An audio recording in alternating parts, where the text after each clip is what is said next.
The emergency department can be a scary place, especially if you're 2 years old. There are gross medicines that need to be swallowed, needles in your arms, and a constant stream of people coming in and out to check on you.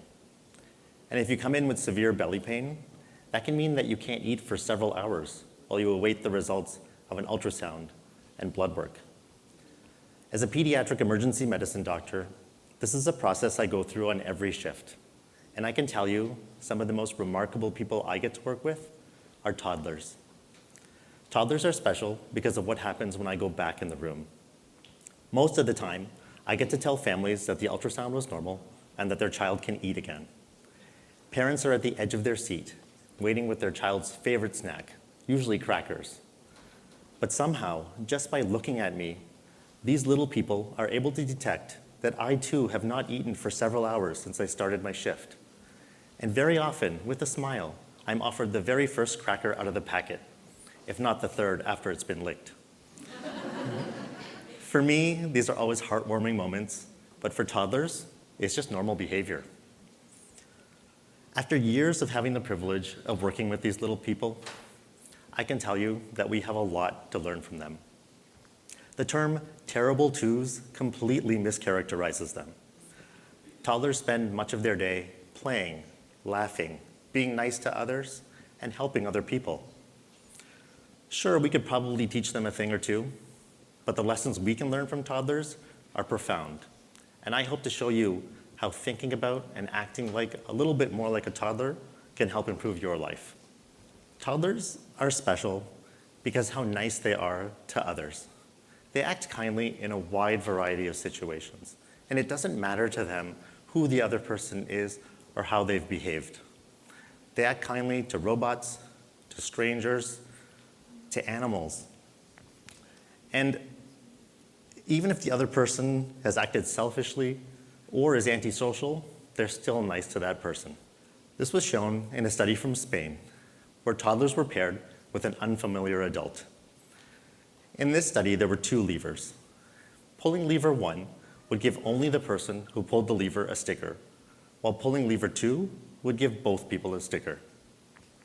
To test how toddlers would react, the adults in the study were instructed to repeatedly pull lever 1 and take all of the stickers for themselves. But then, when toddlers had the opportunity, more often than not, they pulled lever 2 and shared.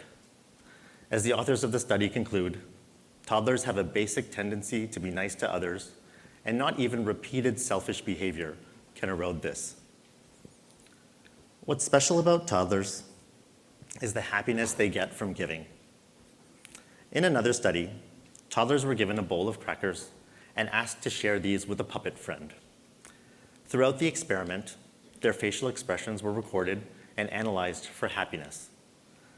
At another point in the experimenter found some additional treats and gave these to the toddler and also asked them to share. What the researchers found was that toddlers were more than happy to share. And importantly, they got most of their happiness from when they were able to give their own treats rather than the found ones. There's something special about giving that toddlers have tapped into. Giving evokes a deep sense of happiness, unlike a social media like or a purchase. Giving is tied to the reward system in our brains. Unfortunately, according to the World Giving Index, only about a third of the world's population gives to charity, and less than a quarter volunteer their time. These numbers, however, are skewed negative as they only include adults. I am certain that if toddler measures of giving were also included, these numbers would be much higher. But there is something we can do to get back in that toddler mindset. In a very thoughtful and profound study, researchers wanted to see if there was a link between childhood memories and kindness.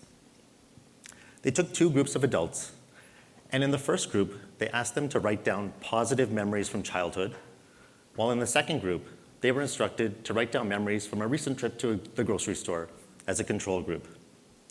Afterwards, all the participants were asked to help with a different experiment. Amazingly, 50% more people in the childhood memory group wanted to help. The researchers then took this a step further with 2 different groups of adults. This time, they asked the first group to write down negative memories of childhood, while the second group wrote down positive memories of their teenage years. Still, amazingly, those who wrote down negative memories from childhood were still more likely to help than those who wrote down positive memories from a different part of their life. There's something special about thinking about our own childhood selves that activates generosity and kindness. We get a sense of moral purity, and the way we think about ourselves influences our behavior.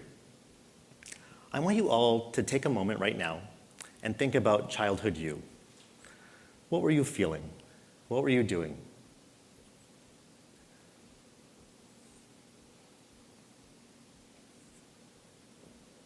I see a lot of smiles. I hope you'll continue to do that and write some of those thoughts down. That can get you back in the mindset of that little person who went around looking for people to help and living your best life. Another thing toddlers do all of the time is play. They play when they're eating, they play when they're exercising, and pretty much any activity they do can be turned into a game. If you ever walk by a playground and listen to a group of children playing, you get a sense of a deep type of joy that's difficult for adults to get to on a day-to-day basis.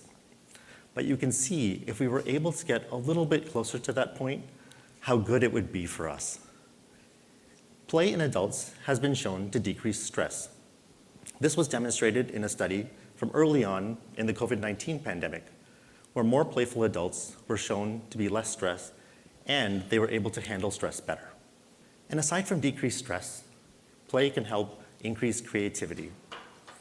Ask any grandparent, aunt, uncle, what the best part of receiving a gift is for a toddler.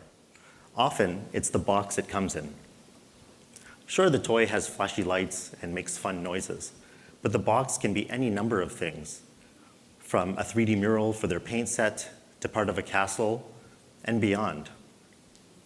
And if we were able to think in a slightly more playful way, this could help us with our own creativity. A group of researchers from Sweden wanted to see what would happen if they made boring old meetings more fun.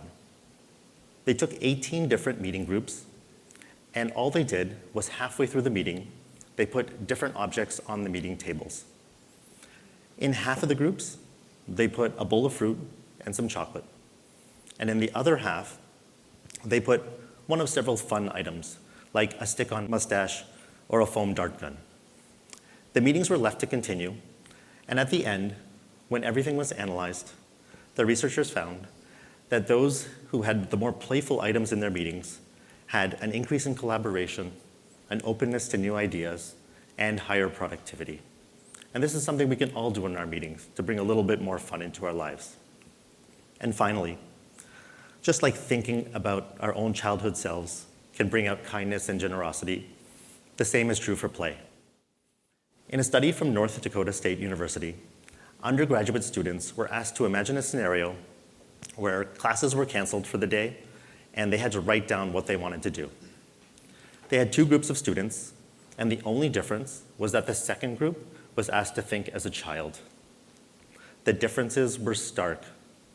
The first group, thinking as adults, focused on obligations, checking email, cleaning, while the second group, that were thinking as children, wanted to visit friends and family, go to a pet store, and of course, play with everyone they saw that day. So the next time you have some time on the weekend or maybe an evening, think about what childhood you would do, and you might be surprised at all the fun things you think of. Terrible twos are not terrible. They are wonderful. Toddlers live happy and fulfilling lives, and we have a lot to learn from them. And you used to be one of them. And thinking about and writing about that person can help you get some of those traits back. That kind-hearted, fun-loving person who went around looking for people to help is not lost. They're still there. They're just in a slightly older and taller body. Go find them. Thank you.